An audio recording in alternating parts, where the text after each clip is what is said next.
The Dodgers were supposed to be playing baseball tonight. Instead, what unfolded at Dodger Stadium in the sixth inning will be talked about for weeks, possibly for the entire remainder of this season. What started as a competitive game between two Western rivals escalated into something that no one in that stadium, no one in that dugout, and no one watching from home was prepared to witness. And at the center of it all were two of the most recognizable names in baseball right now, Shohei Ohtani and Julio Rodríguez. What happened on that field tonight was not a simple collision. It was not a misunderstanding between two players competing hard. According to multiple sources with direct knowledge of the situation, the tension between these two had been building for several days before tonight's game even began. And when it finally exploded in the sixth inning at Dodger Stadium, it did so in a way that left players frozen, fans stunned, and both dugouts completely emptied onto the field. The game had started with normal enough energy. The Dodgers were coming off a strong series and the atmosphere inside Dodger Stadium carried that familiar confidence. The crowd was loud. The lineup was stacked. And Shohei Ohtani, as he has been for most of this season, was at the center of everything the Dodgers were doing offensively. Julio Rodríguez, on the other hand, came into this game carrying something else entirely. According to those close to the Mariners clubhouse, Rodríguez had been unusually quiet in the days leading up to this series. Not the focused, locked-in quiet that players sometimes enter before big games. This was a different kind of silence. The kind that makes teammates glance at each other without saying anything. The kind that coaching staff notices but doesn't address directly, hoping it resolves itself before it becomes something bigger. It did not resolve itself. The first 5 innings passed without major incident. Both teams traded runs. The crowd stayed engaged. And on the surface, everything appeared to be a normal, competitive baseball game between two teams that genuinely dislike losing to each other. But according to multiple sources present in both dugouts, there were signs as early as the third inning that something was not right. Rodríguez had been watching Ohtani closely. Not the way a competitor watches an opponent to study tendencies or pick up timing. Multiple eyewitnesses described it as something more personal. More intense. And when Ohtani came to the plate in the fourth inning and worked a lengthy at-bat before drawing a walk, the reaction from Rodríguez in the Mariners' dugout reportedly drew the attention of several Seattle coaches. No one said anything at that point. But several people noticed. Then came the sixth inning. And everything changed. According to multiple sources with direct knowledge of what transpired, the sequence of events began when Ohtani reached first base following a sharp single into right field. The Dodger Stadium crowd rose to its feet immediately.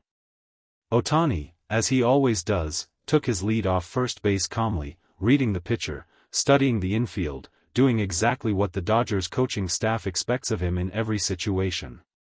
What happened next, according to those present, was not anticipated by anyone on the field. Julio Rodríguez, playing his position in the outfield, began moving toward the infield in a manner that immediately struck several players as unusual. According to multiple sources, there was a brief verbal exchange that occurred between Rodríguez and Ohtani that escalated with extraordinary speed. Within seconds, the situation had moved beyond words. Rodríguez moved toward Ohtani with clear aggression, and what followed was described by multiple eyewitnesses as a direct physical confrontation on the field. Players from both dugouts emptied instantly. Coaches sprinted from both sides. And for several chaotic seconds, Dodger Stadium descended into the kind of disorder that baseball has not witnessed at this level in recent memory. The crowd noise shifted immediately from excitement to something closer to shock. Thousands of people in that stadium fell into a confused, disbelieving silence before the volume returned, louder and more unsettled than before. According to those present in the immediate aftermath, the scene inside the field was one of the most intense atmospheres many veteran players had experienced in years. Not a single person who witnessed it described it as a routine baseball altercation. This was not two players bumping chests after a hard slide. This was not the kind of brief flare-up that gets broken up in seconds and forgotten by the seventh inning. Multiple sources described the moment as one that fundamentally changed the energy of the entire stadium.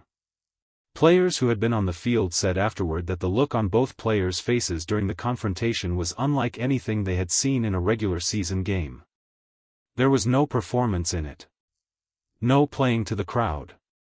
What was visible on that field, according to those closest to it, was something genuinely raw. Umpires moved quickly. Teammates from both sides stepped in. And the coaches who reached the scene first were reportedly focused not just on separating the players but on preventing the situation from escalating further among the other players who had flooded onto the field. Because once both dugouts empty, anything can happen. And tonight, for several very tense seconds, it appeared as though anything might. The immediate reaction from Dodgers management, according to multiple sources, was one of controlled fury. Dave Roberts, who has managed this roster through difficult moments before, was described by those present as visibly shaken by what had unfolded, not panicked, but carrying the kind of tightly controlled anger that signals something serious is being processed internally. Roberts did not speak to the media immediately. According to those close to the situation, he spent the first several minutes after the incident behind closed doors with his coaching staff. No one else was in the room. And when he eventually emerged, his demeanor had shifted into something much more measured and deliberate. The Mariners' dugout, according to multiple sources, was a completely different atmosphere. There was no sense of calm there. Players were still visibly agitated. Coaches were moving from player to player. And Julio Rodríguez, according to those present, sat alone in one corner of the dugout for several minutes without speaking to anyone. Nobody approached him. Nobody asked him anything. The space around him was left empty, and everyone in that dugout understood why. In the hours following the incident, information began to emerge that added an entirely different layer to what had occurred on the field. According to multiple sources with knowledge of both organizations, the tension between Rodríguez and Ohtani was not born from tonight's game alone. There had reportedly been a previous incident, unrelated to tonight's game, that had left a lasting impression on Rodríguez and had never been fully addressed between the two players. The details of that earlier incident remain unclear. But according to those familiar with the situation, Rodríguez had been carrying something with him into this series that went beyond normal competitive intensity. And when the moment arrived tonight in the sixth inning, when the circumstances aligned in a way that broke through whatever restraint had been holding things in place, what came out was the full weight of everything that had been building. This is not how Julio Rodríguez is typically described by those who know him. The Mariners outfielder has built his reputation over the past several seasons as one of the most electric, enthusiastic players in the game. His energy in the clubhouse is consistently described as one of the brightest forces on the Seattle roster. He plays with visible joy. He celebrates his teammates.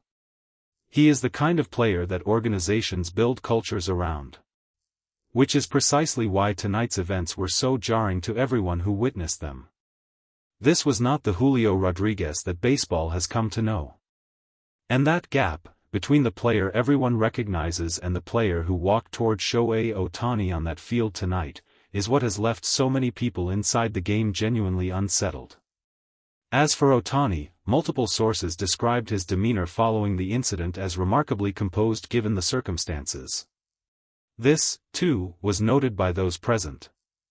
Because what was visible on Ohtani's face in the immediate aftermath, according to eyewitnesses, was not anger. It was not relief. It was something much closer to a calm and focused resolve that several veteran players described as almost unsettling in its steadiness. Ohtani did not seek out reporters after the game. He did not make statements.